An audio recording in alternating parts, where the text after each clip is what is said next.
You've tuned into InvisiYouth Chat Sessions, a video podcast series. Our episode starts right now. Here's your host, Dominique Vale.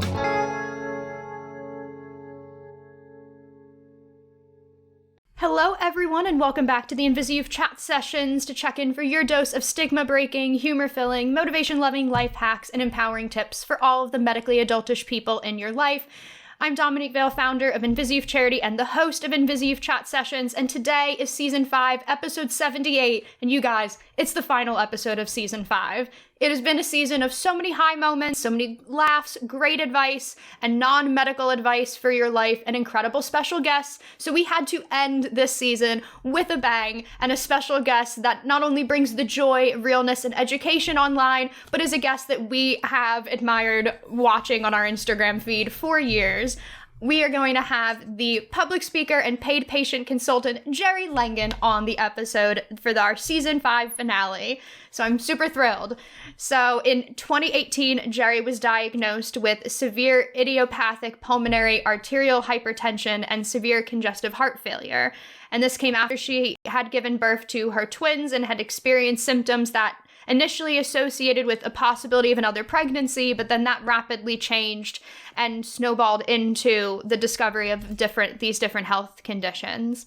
From that point, Gerry has been really dedicated to raising awareness and educating people on life with rare, chronic, and progressive illnesses, and really is drawn from her desire to share her story, becoming such a passion to then help others find their own hope and inspiration during their journeys with chronic illness.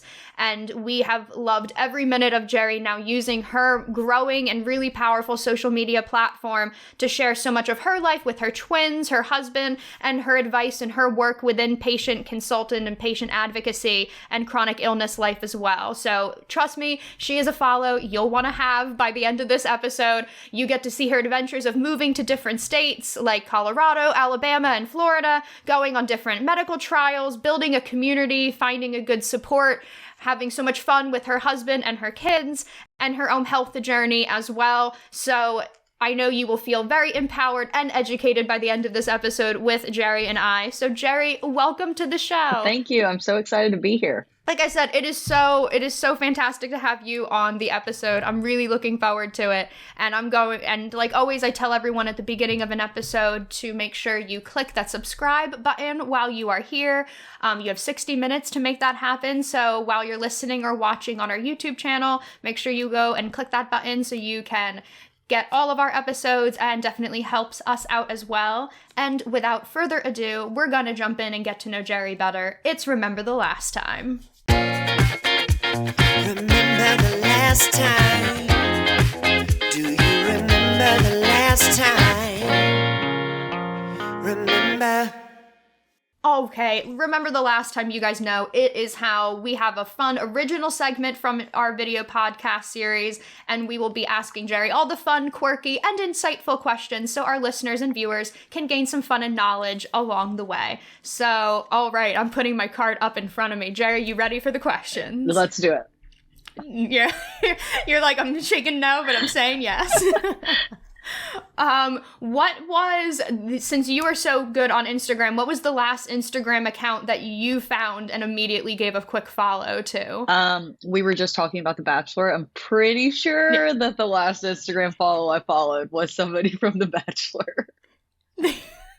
I love that so much. Shout out Bachelor Nation. We love you guys. What was the last date night activity you and your husband had? Oh my gosh. We went out snorkeling in Hawaii. Oh my God. That's so entertaining. Who was the last person you texted? I texted my husband in our intermission a picture of his passport because we're renewing his passport right now. I love that. It's so functional too. You're like, here's some work. What was the last time you tried something out for the first time? I think snorkeling in Hawaii was my first snorkeling activity. It was okay. It wasn't the best experience, but it was fine. I love it. When was the last time you gave somebody a hug? I hugged my kids this morning when I dropped them off for school. Oh, I love that. Mom moment. I love it. When was the last time you went to, I feel like you're going to tell me it's Hawaii, but except Hawaii, because I'll take that off the board then. When was the last time you visited a new place? Oh, gosh. Well, I guess that doesn't count. I was just in Philly and I was just in Colorado, but I've been in both of those places. Oh, goodness. We went to Germany and Prague and Croatia this summer. So it's probably like the first new place we've been. Ooh, Croatia's like on my list to travel it to, was so I like that. Beautiful. Highly recommend. Oh, I love that. When was the last time you took a social media break? Even though I know professionally that's probably like not the best advice, but a personal social media break. I do try to take like a weekend, like every month. I'm not always very good at it, but I definitely take a break every December, like the whole month. Ooh, okay. I like that. When was the last time you got really good advice? I mean, I feel like I get really good advice when I'm at church. So I feel like yesterday was really good advice. Oh, I love that. Just so everyone who's listening, we're recording this on a Monday, so Sunday. Yes. I love that. And then what about, when was the last time you, like read something like a book or an article that was really impactful to you? Let's see. I read a blog recently on, parenting. So we were talking about something that had to do with the kids, and I read a blog about parenting. Oh, okay. I like that.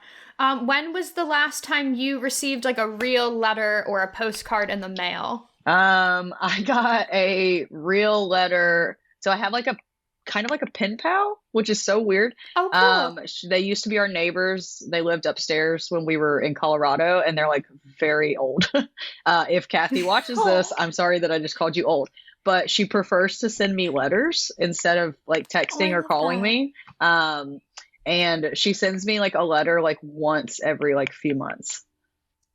Oh, I love that. That's so sweet. I have a few friends that live in the UK and will randomly send each other like postcards and things as well. So yeah, I can relate to that.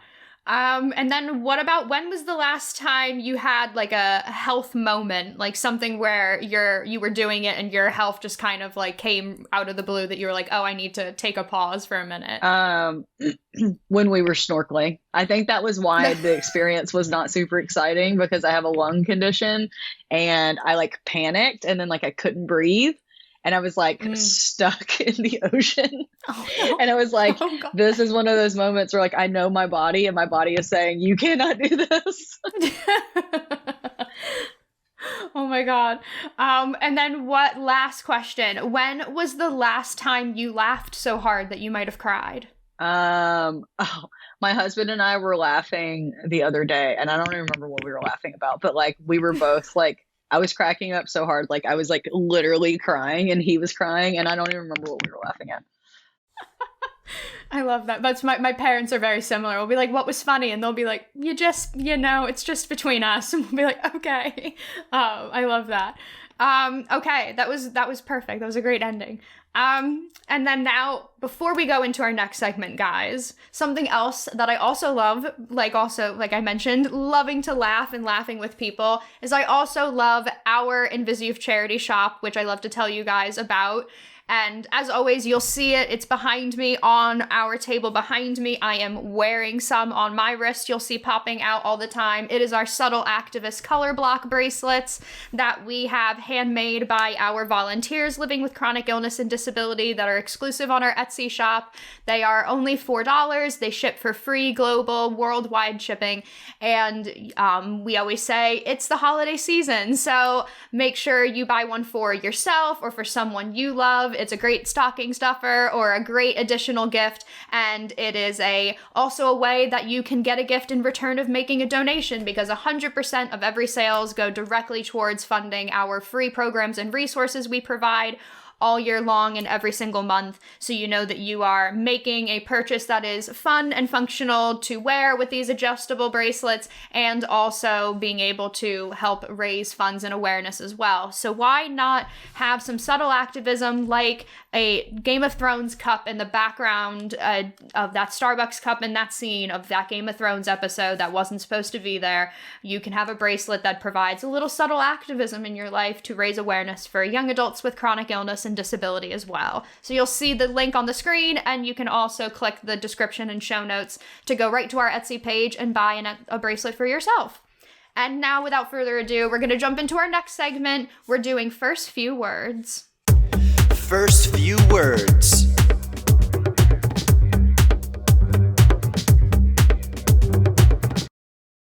Okay, you guys know any segment that is a chatting segment I'm going to love because I love talking, so First Few Words is exactly that.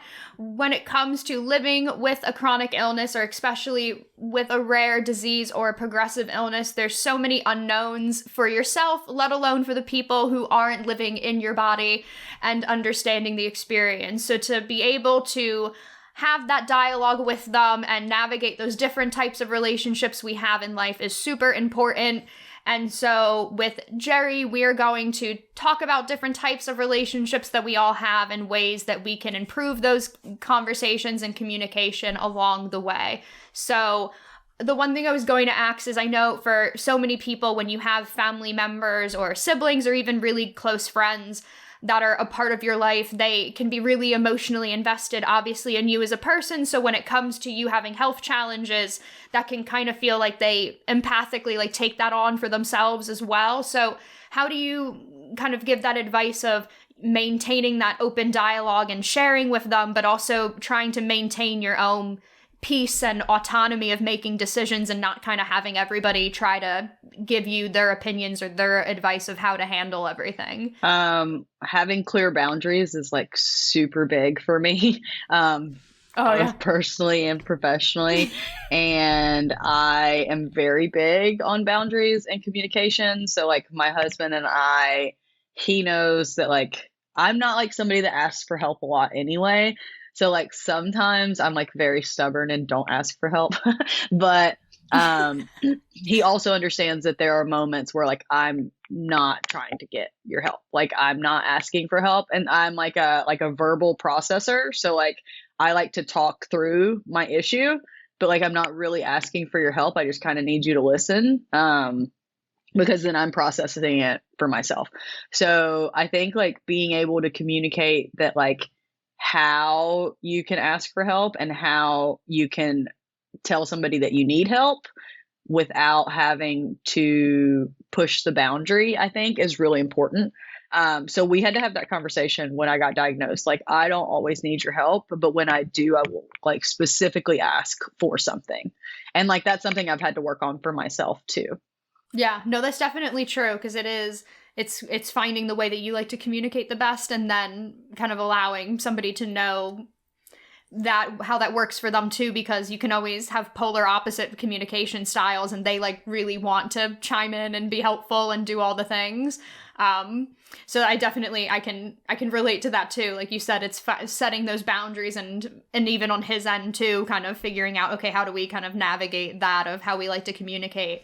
And kind of even going off of that, when you look at like having a friend group, I know a big thing especially working with the teenagers and 20s and 30-somethings, and they're kind of still building their friend group as they go through their adulthood as well, is kind of trying to balance what they need from friends, but then also balance what their friends are capable of handling or capable of kind of navigating for themselves.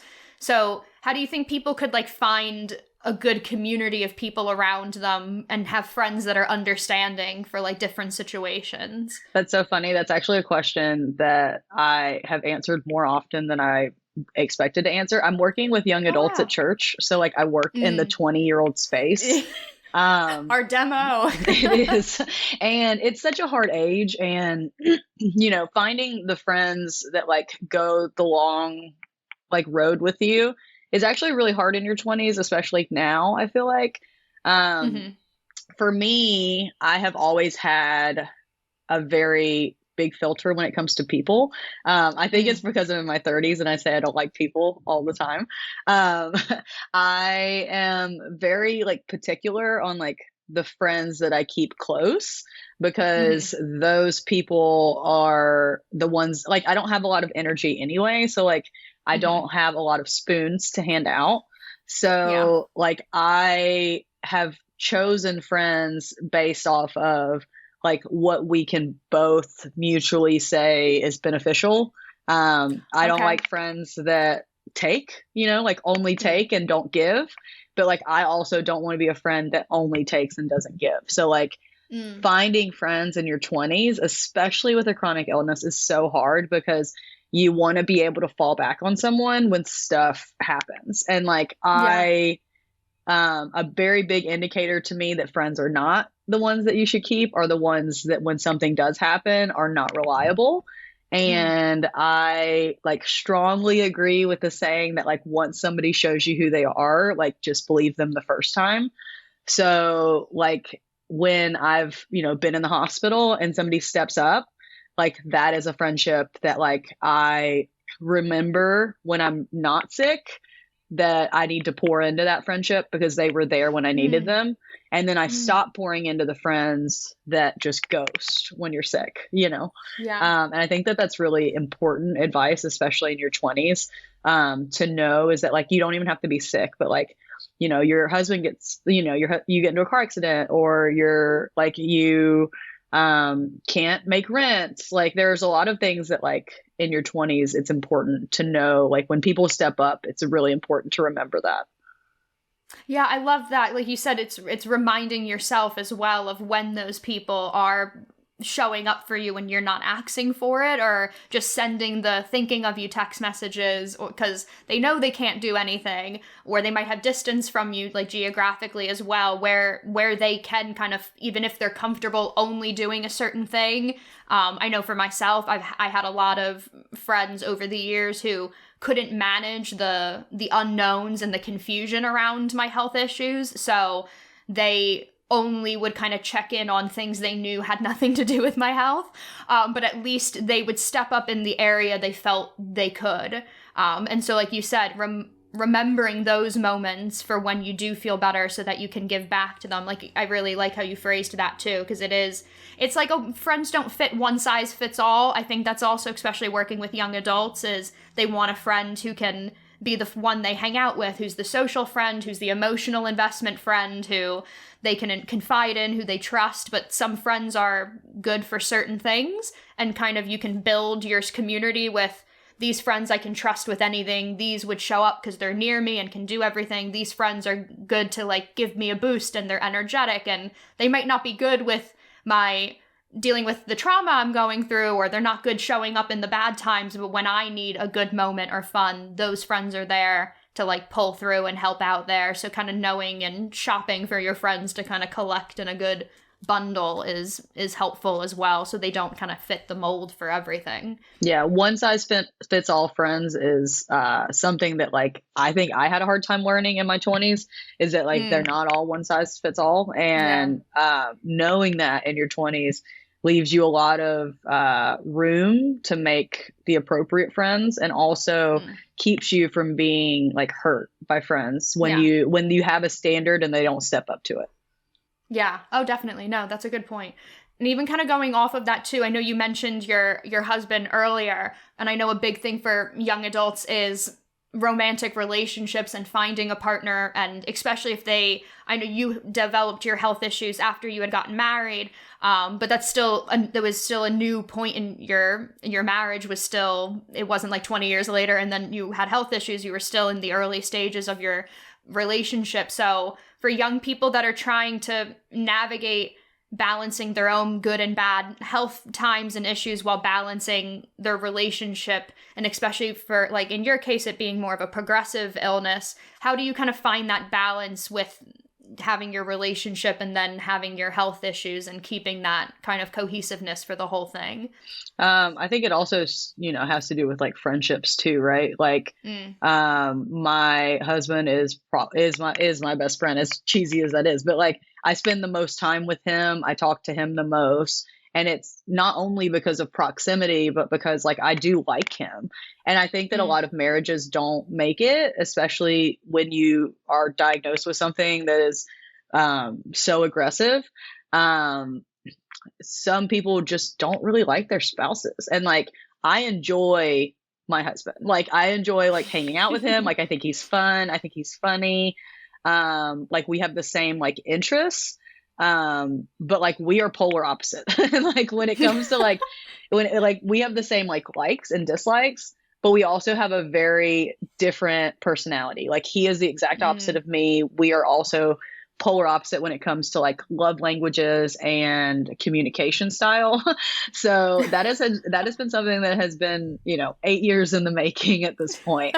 But it is really important to know what your love language is. And I think that it is a huge part of finding somebody that, can either adjust to the fact that their love language isn't like your love language, or that it's not going to work. Like it's very hard when you're sick, to like need to feel loved and not getting what you're looking for. So like my love language is, quality time and acts of service. So like I love if he like, gets me something when he's at the gas station because he thought about me. Like, I think that's very sweet. But like, I'm not a gifts person. Like, I don't need him to buy me extravagant gifts. I can buy myself gifts. But like, I want to make sure that like, like if we're like spending quality time as both of our love language and we just sit on the couch and like, we don't even have to talk to each other.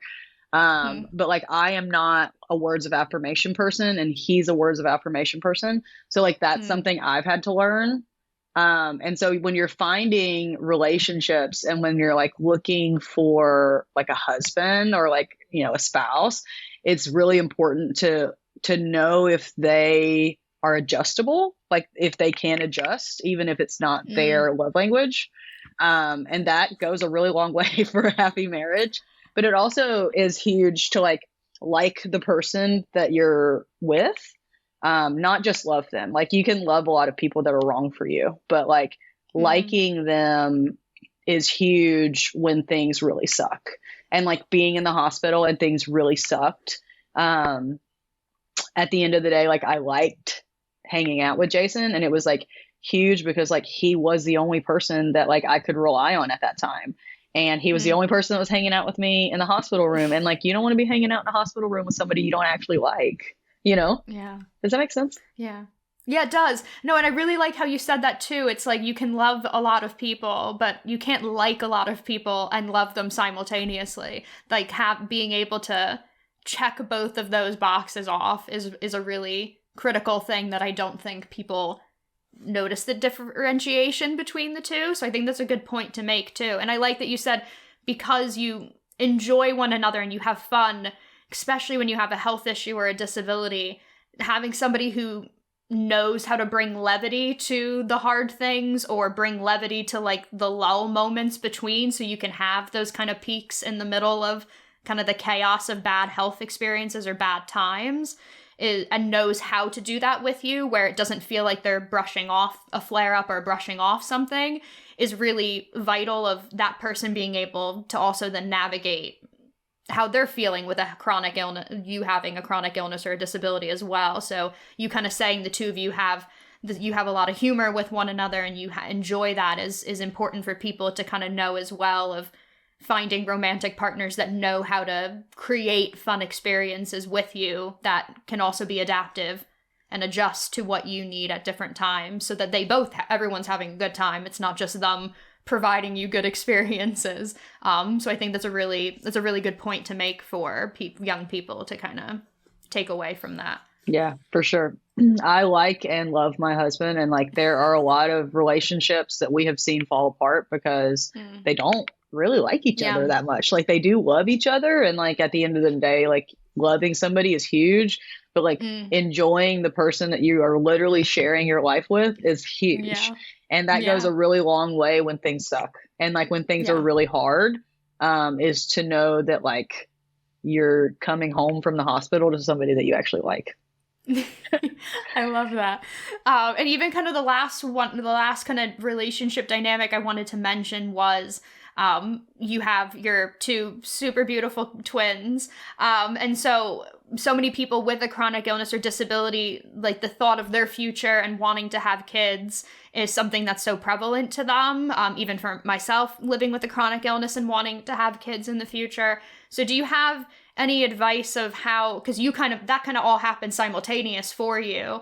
So how you're raising that understanding for your kids while they're around having a chronic illness and that progressive side of your illness, so they don't feel like a fearfulness of it. They kind of are incorporated into the experience and the journey with you.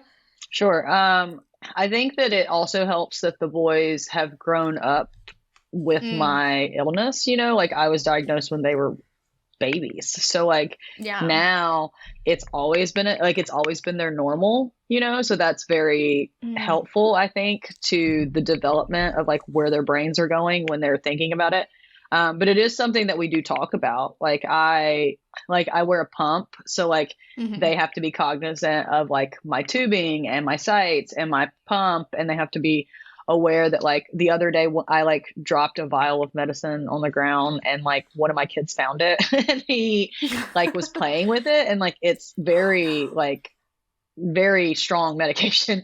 And so we had to be like, like this is mommy's medicine. Like you have to understand that like you can't play with it, that kind of stuff. Yeah. But like you also have to be able to explain it to them at their level. And I think that people forget that a lot because they're only 6. So like they really don't understand.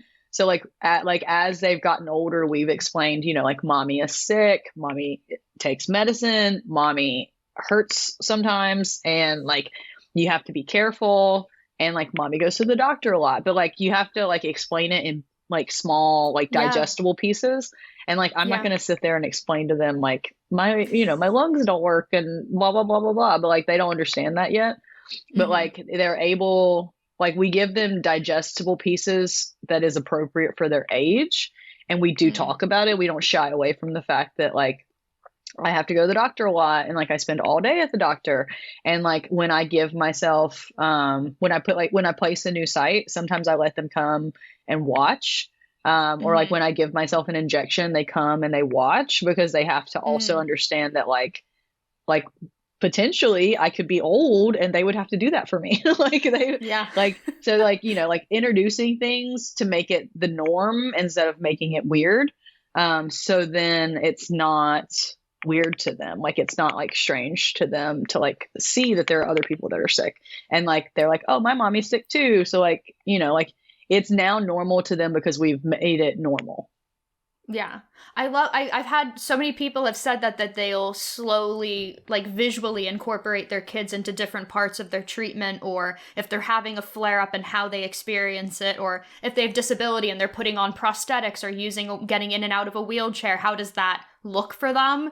And slowly kind of incorporating them into the visual of it so that it becomes, like you said, it's so part of their natural viewing experience and part of their dialogue that it doesn't feel like something so life-ending for them, of something so earth-shattering and scary, that you've kind of brought the conversation to them so often, that I think that's really helpful for people to know that you don't have to hide every single thing, especially just because they're kids. They can learn, like you said, they can learn what everything is at a level and then just build on it as they age and as they might get more curious and ask questions to you and your husband as well. I think that's a good point to make, of people kind of knowing that with kids, of allowing them to be a part of the experience so that they feel like they're participating and not just watching you go through something. They're part of you going through it. Yeah, I really, really like that. And then it was such a good, you have good ending answers for all these segments, Gerry. So I love that. And then before we go into the second half of the episode, and you all know what's about to happen, you know intermission segment is coming, so hold on before we get there. But as always, you guys know I like to thank all of you so much for listening or watching the InvisiYouth Chat Sessions. You've made it halfway, and it would be so wonderful if you could, like I said, subscribe to the InvisiYouth Chat Sessions on any podcast platform you're on, or if you're able to donate, that would be super phenomenal. We show our nonprofits donate link on the screen, and it's in our description show notes as well. Like I said, 100% of all donations go directly towards funding all of our resources and programs we provide for free every month that are all for improving the non-medical aspects of life, living with a chronic illness or disability as a young person. And our resources are downloaded and used by teens and young adults in 10 countries, so it's super beneficial, and all of your donations go directly towards that. So if you're able to donate, or if someone you love is able to donate in support of you, we thoroughly appreciate that. So that's why we pop that link down for our nonprofit's website for you to do that. And now we're going to go into my favorite segment, guys. It is So That One Time. So that one time.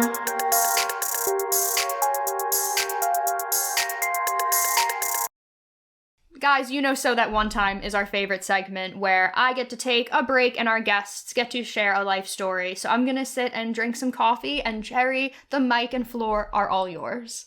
Okay, so we were talking about kids not being normalized to things, which is super funny for this segment now that we're talking about it. Okay, so one of my best friends is a girl named Sarah, and Sarah only has one leg. And Sarah was diagnosed with bone cancer and had to have her leg amputated. The boys are so funny because for the first couple of months we met, they would always ask about her leg, and now it's not a big deal. She actually played soccer for the US team, which was super cool. And everybody had an amputation. So they were like, oh, nobody has legs. That's weird. But also not weird because Miss Sarah doesn't have a leg. So it's very normal to them. So talking about invisible illness, Sarah and I are like a circus act when we're going somewhere because I'm sicker than she is, but she looks sicker than I do. So we went to Disney one time, and we were with a group of people, and we were leaving where we were at, and we were downstairs and we were going up the stairs, and I have a lung disease, and walking upstairs is not my thing. But Sarah is genuinely one of the most athletic and one of the strongest people I know. So she tackles stairs no big deal. But we're walking in this big group, and she turned to me and she said, hey, do you want to go up the stairs or do you want to go up the elevator? And she was asking for me, but then it sounded to all the people around us that she wanted to use the elevator. And I said, no, I think we should use the stairs because we were right there. And everybody was they were all looking at me I was such a jerk, and it was hilarious because she was literally asking if I was okay to go up the stairs, and then she was she needed the stairs, but really she was asking because I needed to know if I could go up the stairs.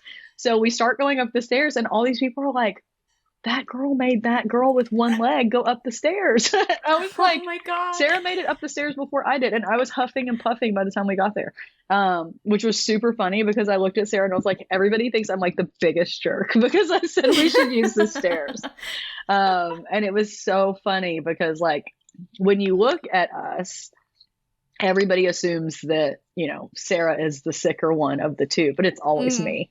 So that's a big, flag to invisible illness. You never know what somebody's going through. And it was super funny. Oh my God. So many times that has happened that it's so entertaining to me. You're no, trust me, I need way more help. Oh, absolutely. No. People are always asking if Sarah needs help, and Sarah will look at me and be do you need help? And I'm I think they're asking you. And it's so funny. So we have a really funny friendship, and that is easily one of the funniest moments ever. Everybody thought I was being such a jerk. Shout out Sarah. That you're fantastic now, and I feel like I need to now tag Sarah in this episode for the story. Oh, absolutely. You're like, I'll send you the handle. Don't worry about it. Yeah, I'll tell her all about it. I love that. Oh my God. And we're going to go right into our final segment now with Gerry. We're going to go into In an Ideal World.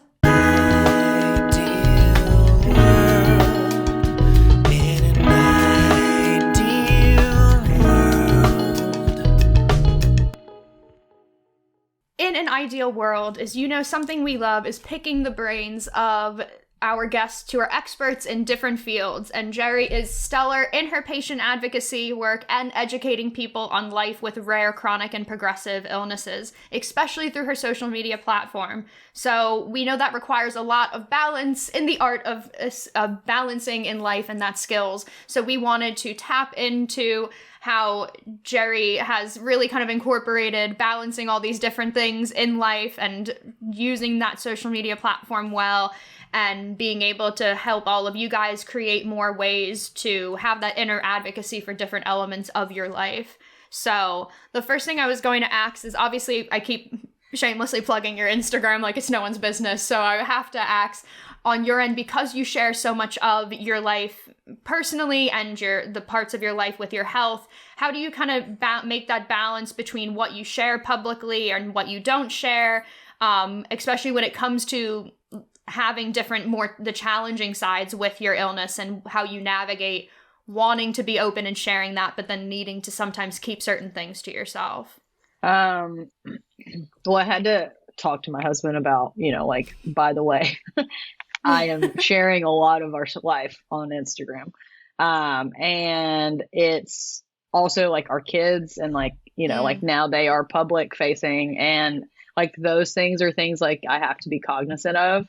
I try really hard to make sure that I am not sharing like location and like specific, like I share like my like medication sometimes, and I have to make sure that like I blur it out. Sometimes I forget and sometimes I don't, but like you never know when someone's going to be crazy. So those are things that I try to make sure, like when it comes to like personal like security, those things I make sure that I'm not sharing. But for the most part, I mean, you follow me on Instagram, like I'm like an open book.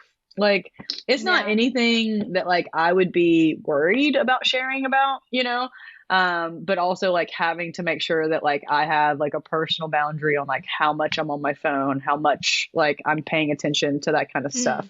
So I try to balance it. Like I don't have any notifications on my phone. Like I don't get any notifications. Oh, wow. I get 0 notifications from Instagram, TikTok, or YouTube. I don't get emails about it. Like if I open it and it's got like 1,000 notifications, and it's got 1,000 notifications, like I don't even look at it, because like otherwise I feel like I would be looking at it all the time. So like I'm very cautious about like not overloading myself. And also like I've had to like talk through my own like mental like capacity on like, don't feel guilty that like you're not getting back to everybody. Like you're not returning all these messages and all these comments. Like I get hundreds of messages a day. Like it's just almost impossible to keep up with. Yeah. So like I like make sure that like I am still present, and like that is huge for me, is to like be present in my real life. As much as I'm present in the interweb, and like making sure that like I am more present in real life than I am there. And like that's just a balance. It's been something that like I have had. I mean, I'm not great at, but like I'm still trying to work on.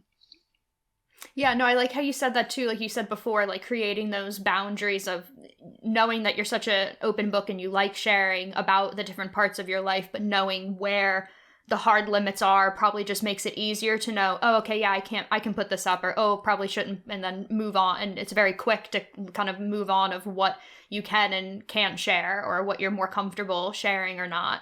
And like, even with that, I know we have so many young adults who are living with progressive illnesses or life-threatening illnesses. And for you, is there any sort of advice or things that have worked for you when you're trying to find that balance of dealing with those really challenging kind of conversations with doctors, or things you're experiencing personally, and then navigating it with the people around you? Like how you kind of do that 2-step of you need to digest it first, and then how you kind of go through that with the people around you?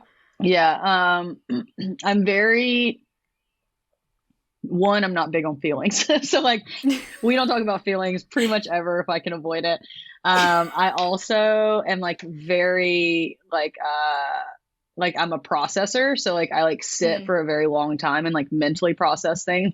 And then I have to verbally process those things. So like say I get a bad report at the doctor's office, like my first step is that like I'm going to sit and think about it. And then the next thing I'm going to do is I'm going to call one of my good friends who actually is a therapist and talk to her about it, like how I'm feeling. And then she's able to like validate the things that need validation and also give me like smart advice and not just like emotional advice. And like I do have those friends that like if I'm looking for an emotional like pinpoint, like they are the ones that can give me like, oh, that sucks and they shouldn't have done that.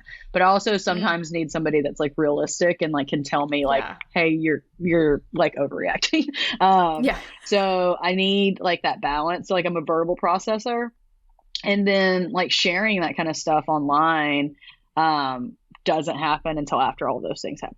So like I talk to my husband, I like process it. I call my friend that's a therapist. I call my husband. We talk through all the things. And then when like I have like a very zoomed out picture, instead of like I'm looking at the details when like things are going wrong, I have to zoom out. And when I can zoom out, I'm able to like verbalize things better. And then that's when I share things to like social media. Like I don't share them unless like I have I've mentally processed everything and I've zoomed out big enough that I can tell you like both sides of the story, I think. And a lot of times people like are so like zoomed in on like like they told me one bad thing, but like I had a really good everything else, you know, like I want to make sure that like I'm understanding what the big picture is before like I talk about it, like online especially. I like how you said the zoom out process, because I was very similar when if anything kind of was, I'll always say when doctors would say, well, we're testing you for if anything is going to be life-threatening or what's happening, and then you have to do that waiting period before any result comes back or going back to the doctor. And for me, anytime that kind of whiplash was always happening, I didn't like to emotionally respond quickly as well. I was like, nope, we'll look at this logically before I have to emotionally panic over anything. But like you said, once you're able to kind of look at it like from a bird's eye view and pull, like you said, zoom out of it, I think that's really important for people to know that you can handle it yourself, go through the emotions. Like you said, you have your husband, you have that anchor, you have your friend who also has the therapy background, so she's able to not just kind of like be the rock of like, this sucks, F this, and able to give you like that logical cognitive response for you to kind of unpack. I think that is helpful that you know you've had kind of all of your targets kind of touched on, and then you're able to look and go like, okay, let me look at this without feeling so kind of personally invested. If you're able to look at it like as if you were giving the advice or looking at it for someone else, is kind of a healthy way of, I feel like I'm describing disassociation, which is like not what I'm describing. But when you're able to disconnect from it and look at it and go, okay, how would I respond if someone else was saying this to me? And then put yourself, because when it's you can put, like you said, all the worst case scenarios, the what ifs, the panic. But when you kind of look at it as if it was somebody else, you can look at it from a different lens. I totally disassociate and I totally compartmentalize. Like, I'm not going to lie. Like, those are how I cope. I am not proud of those things, but I also definitely do them. So, I mean, it is what it is. Like that, like we all cope differently. And when it comes to like sharing information, I just try to not like be emotionally heightened when I'm like talking through stuff. And like that's like with my relationship too, like Jason and I don't fight when I'm emotionally heightened, because like I'm mean, like I can say some really mean things, like, and I have to like pause myself for a second and be like, is this something that's worth saying? And that's the same thing when like it comes to social media. Like people will say mean things and I'm like, should I respond? And I type up this really mean message and then I delete it because I know it's not worth it. You're like, I just need to get it out of my fingers and then I will just delete. Yes. It makes me feel better to like process it that way. It's like, I will write it down. You're lucky I'm not hitting send. I love that. And even kind of switching gears too, I know I had mentioned in your intro that you've lived in so many different states and you've moved. And part of that, and even with your work being a patient consultant as well, is kind of doing that patient advocacy work, and not just for yourself, but for teaching other people how they can do that in their own environments. And so having to kind of reinvent the wheel every time you've gone to a new medical facility, are there like a few top things that you tell people, like if you're establishing yourself in a new hospital or with new doctors, or you feel like you're hitting the wall with the team you're with? Like, what's kind of your go-to advice in those environments so people feel better at self-advocacy? Yeah, I mean, it's so hard, like, having to move and, like, having to start over. I've had really amazing doctors and I've had really terrible doctors. And now I know what to look for. And I think, like, had somebody given me that advice when I was dealing with all of that, it would have been really helpful, was that very true. I could switch teams. Like, it doesn't, like, traveling for care really sucks, but like, we have lived in some really remote places that didn't have care that was easily accessible. So it was important to travel anyway. So like, I've traveled anywhere from, like, when we were in Colorado, I traveled like an hour and a half, and like in Alabama, I was traveling 4 hours, and now I'm traveling 2.5 hours, but those are like one way. Right. So like, traveling for care is huge, and it is definitely an inconvenience, but it's not an inconvenience when you're dealing with your life and your potential future. So for me, I wish somebody had told me earlier that like getting the best care was going to always be the most important thing. And I think at the time I thought, you know, like, I can deal with this, like, it's really not that bad, and like, I can settle, and like, I don't settle for good healthcare, not anymore. I have, and like, it almost killed me. So like, not settling has been huge for me. But it also is like going into a hospital or going into like a specialist office and like talking to that specialist and understanding, like, how does our communication work? What does that look like outside of the office? Like, am I going to get you when I need you? Am I going to get some nurse that's never heard of me? Like, I need to know those things so that I can appropriately prepare for an emergency situation. And it has sucked not knowing. So those are things that are really important when you're switching care. Like, how does your office operate in the likelihood that there's an emergency? And also, sometimes you just don't vibe with the doctor, and like, that's okay. I know, like, I have a really strong personality. So like, I know my whole life that like, I'm not everybody's cup of tea, and like, that's fine. Like, a lot of people like me and a lot of people don't like me, and that's fine. But like, that's the same thing with doctors. They're human and they're people, and sometimes you just don't vibe with them, and it's okay to not vibe with your doctor and want a new doctor. I get along very well with my current doctor and my doctor that diagnosed me. I love them. But like, I had a bad team in Alabama, and I like didn't get along with any of them really. And I wish that like I had paid more attention to how I was feeling about those like people, just like as a person. I just didn't get along with them. And it didn't even matter that they were doctors. Like, just as a person, like, I wouldn't have chosen you. And like, to get a new specialist, to get a new hospital, not getting along with them as people is huge, because like if you don't move, you're dealing with them probably forever. And like, if you don't get along with them, then you need to find somebody that you do get along with. My doctor and I have a very open line of communication. I just had a doctor's appointment where him and I kind of got into it, and like, we don't ever get into it. And he was like, not stoked that I was not happy.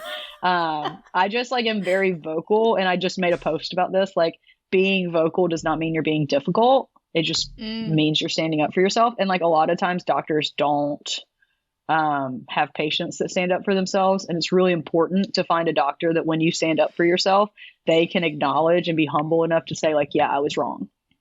Yeah. Yeah, you made so many really like great points. I mean, I will always refer to it as like doctor shopping, which Yes. isn't similar to me, is not something I was super comfortable or familiar with, because in my brain, or for a lot of people, oh, you're the best in the field in my area, or even if you're traveling, but just because they are doesn't mean you have to settle for feeling that discomfort every time you go. And it's just it's personalities or the way they communicate or how their staff is. Because you might love a doctor, but you're dealing with a lot of their staff the whole time, and you might, or vice versa, you might love the staff, but not like the doctor.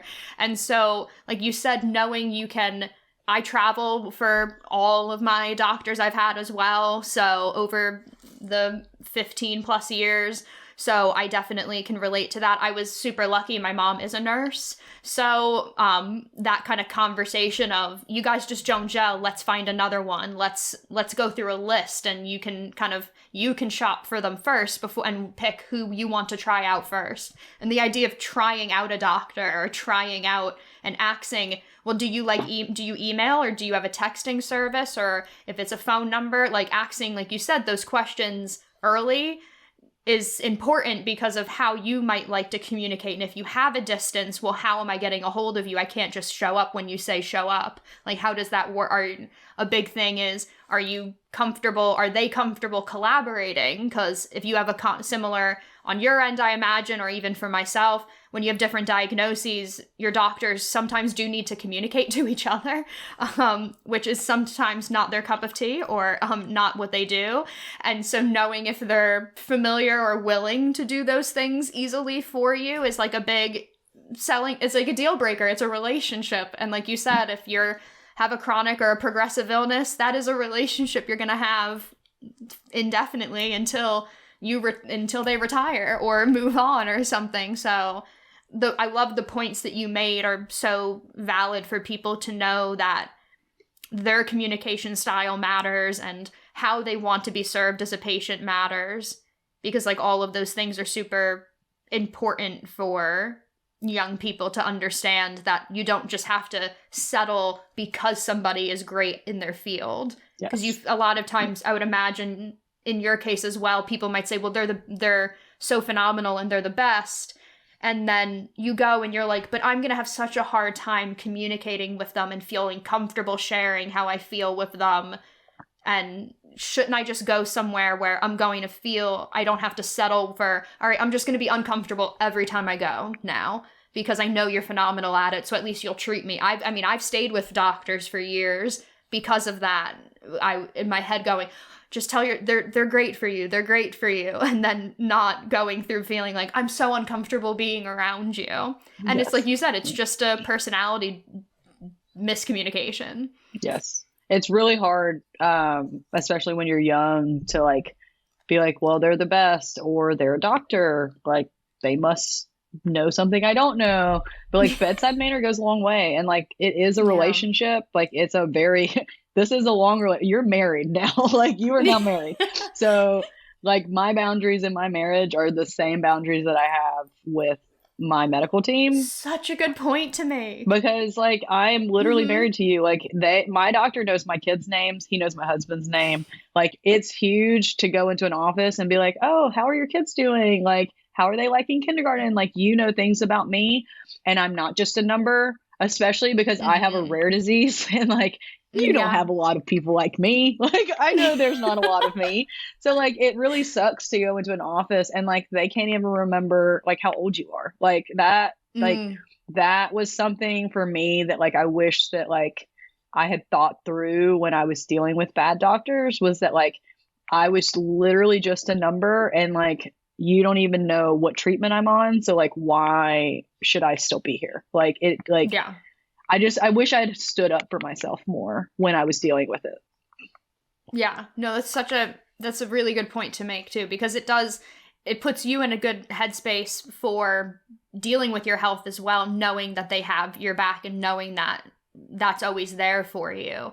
And it can take time. Like you said, it's a relationship. And so building on that is so valuable for young people to know that you can kind of readjust that or find new people or take time to. It took me years. I have with my cardiologist, finding the one that I'm with now she's like the third or fourth one I've gone to, and you're like finally in like a, oh, okay, and like it settles in. You're like, this is correct, and so you kind of keep trying it on. And like I said, I love how you said that it literally is a relationship, and you have to treat it as such, even though there's that weird power dynamic of at times.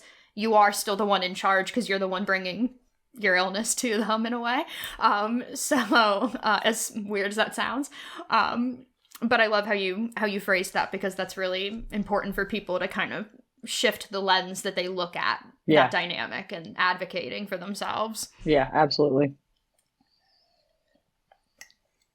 Oh my God, Gerry, we're at the end of the episode. I'm like, damn, I want to do more, but then it would be like a 3-hour episode and everyone would kill me.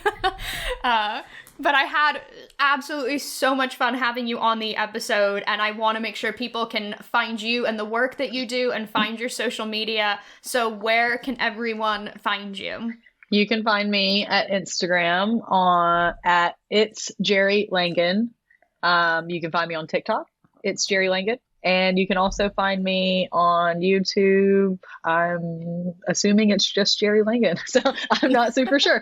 But I exist on the web. You can Google me, like I'm everywhere. Also, GerryLangan.com. You can find all those links too. I've got some really exciting stuff coming in 2024. So I've been working very hard on something I'm hoping to launch by the beginning of the year. I have a community called the Chronic Disease Collective, which is on an app called Geneva, where you can find people to connect with on a better level, like a deeper level than you can on social media. And I'm an open book, so you can send me messages. I can't always guarantee that I'll reply, but I do exist there. And it's literally just me responding, so you will always get me if you send a message. I love that, guys. It's a great follow. Trust me, we've been thoroughly enjoying the follow for years now. So we're gonna have all of Gerry's links in the description and show notes, so you can connect with her. And then, as always, you can find InvisiYouth on Twitter, Instagram, and Facebook, and YouTube at InvisiYouth. And InvisiYouth Chat Sessions is on all podcast platforms like Spotify and Apple Podcasts. So make sure you are clicking subscribe on any of those or follow on all of those platforms. Gerry, I am so thrilled that this is how we got to end season 5. You were a phenomenal guest to end the season. And everybody, I will speak with all of you in 2024 on our season premiere of season 6. So thank you again, Gerry, and thank you all for listening or watching, and I will speak with you all soon. Bye, everybody.